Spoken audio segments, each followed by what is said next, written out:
Hey everyone, so Peter Schiff, someone who I thoroughly enjoy, was talking about the impending crash the US economy will face due to the artificially low interest rates the Federal Reserve has crammed down our throats for over a decade now, or the constant monetary expansion the Fed engages in, which whittles down the worth of the US dollar.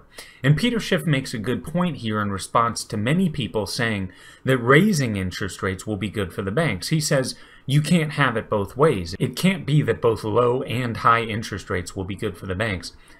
In fact, the high interest rates will be disastrous for the banks, which is both good and bad in a sense, and I'll get to that in a second.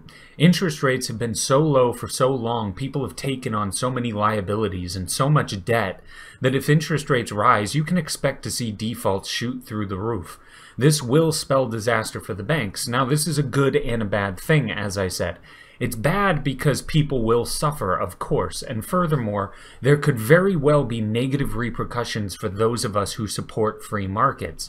I've mentioned this in the past, but the economy right now, under Trump, has been doing very well on paper. However, with the coming crash, all that will be wiped out, and people will erroneously blame the free market. Meanwhile, the Federal Reserve has not just been tinkering with economic dials, but rather they've been forcefully cranking them with a heavy controlling hand. And yet, they will escape the national dialogue, and only Trump's lower taxes and deregulation will incorrectly be taking on much of the blame.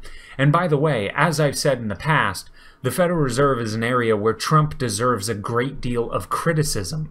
His pick of Jerome Powell for Federal Reserve Chairman was a baffling choice. Powell is a status quo swamp thing, the type of person that Trump claimed he would be draining from that swamp. This is a prediction I'm making right now. People will blame Trump's deregulation for the inevitable downturn we will face at some point. And oddly enough, the actual poor decision Trump made, as far as the Federal Reserve is concerned, will not be mentioned. I doubt the news anchors at CNN or MSNBC or even Fox will mention Trump's Federal Reserve Chairman pick of Jerome Powell. They will only focus on the fact that he deregulated things and he lowered some taxes. So despite Trump being deserving of some of the blame, they will blame Trump for the wrong thing. But anyway, back to Peter Schiff. He has made a good point in the past about the positive aspects of the downturn.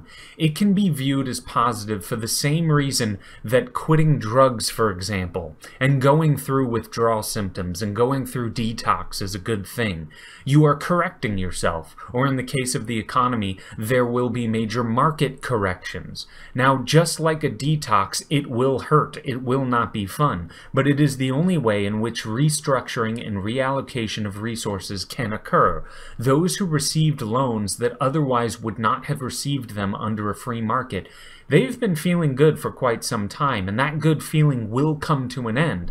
But it has to happen if we are to ever have a sound and solid economy that is not simply a house of cards. The only way the downturn will not be a positive thing is if, unfortunately I think this probably will happen, but as if the Federal Reserve decides to get even more involved in the economy and try more even insane things, like negative interest rates, or expanding our monetary base to unprecedented levels, which I'm not really sure how that's even possible at this point, but they'll find a way to do it.